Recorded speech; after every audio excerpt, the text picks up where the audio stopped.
Hey guys, this is Arterot, and I'll get to the actual subject of the video in just a second, but on an unrelated note, I just wanted to mention that when I popped onto the news headlines today, one of the most surreal ones I found, in terms of sheer contradiction between one half and the next, was White House releases beer recipes. Now, okay, I'm an igloo residing, maple syrup loving, far stronger beer having Canuck, but I have to confess, I was somewhat surprised to hear that the central authority in one of the most heavily armed nations on the planet had its own home brewing kit. I could make a big deal of it, okay, but really, why should I? I mean, there's nothing wrong with a beer or two, or with brewing it yourself. So I imagine the first thought through my head was the first thought through the head of anyone else who saw this particular headline. Wonder what it tastes like. Well, with their secret brewing methods and materials released to the public, I guess some of you can find out. So I expect everyone to keep me apprised on this most crucial topic. Good talk, people. Now, on to the main subject. A science fair project resulting in the police being summoned. Generally, that's the end gag of every science fair in fiction. Usually the reasons ranging from homemade nuclear devices to hostile robots. But it's not quite as often that it actually happens in reality, to the best of my knowledge anyway. Now what happened basically is that Jack Mirren, an 8th grader who evidently is very motivated, decided he wanted to try and create a probe that would record at high elevations. He didn't know how high it would get, or even how successful its recordings would be. But, you know, that's what science fairs are all about, right? In theory, anyway. So Jack outfitted a box with a video camera, some weather recording equipment, flags, and a beeping device, presumably to make it easier to find wherever it landed. After all, he might have trouble spotting it on the way down, or it could land in the woods, or something just as gross and difficult to track. Well, as it turns out, it was actually very easy to find, just not by Jack, because it landed in another man's driveway, about 10 miles away. Now I know what you're thinking. Oh, the device didn't go up like it should, it just launched itself forward like a missile and crossed a tremendous amount of distance, resulting in a lot of embarrassment and property damage and possibly lawsuits. Which, hey, would be an interesting story all its own, but it isn't the case here. For one, it wasn't a conventional rocket, it was actually a weather balloon. However, the truth is, if anything, even more spectacular. This lad's device went up and up and up until it reached a staggering height of 20 miles above the ground, high enough to get readings from the edge of the atmosphere and to record the way the Earth curved.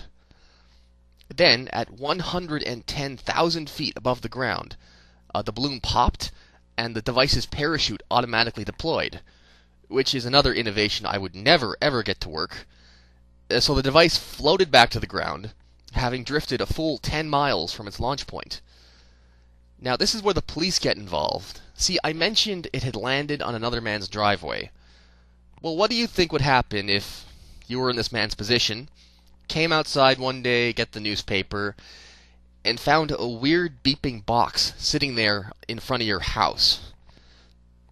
Yeah, I mean, he really can't be blamed for calling the cops, because, hey, you never know, this could be a really lazy form of terrorism. Now, fortunately, Jack did remember rule number 1 when it comes to any school-related possessions, which is to write your name and contact information on it.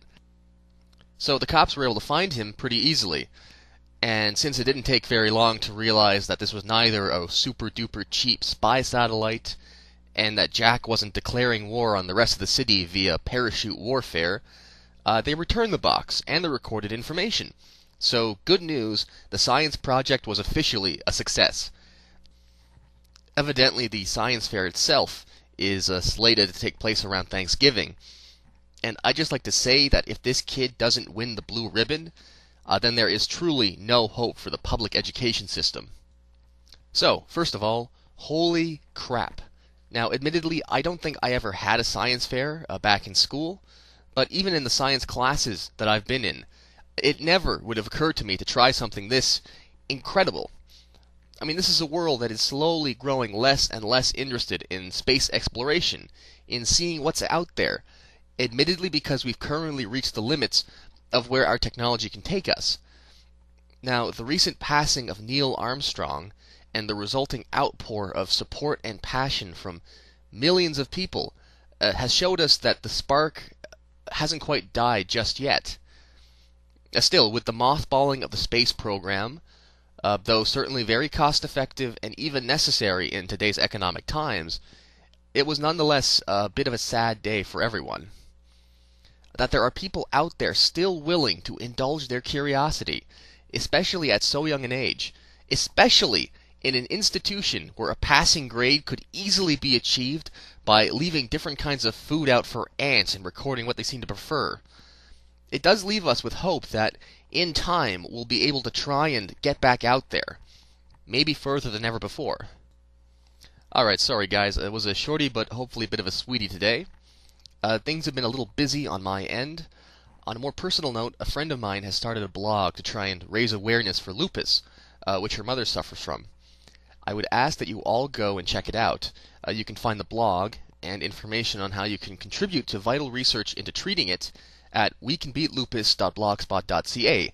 The link is also in the description below. Now, this is Arterot reminding everyone that sometimes all we can do is look to the stars. But never forget that there are plenty of things to focus on right here at home.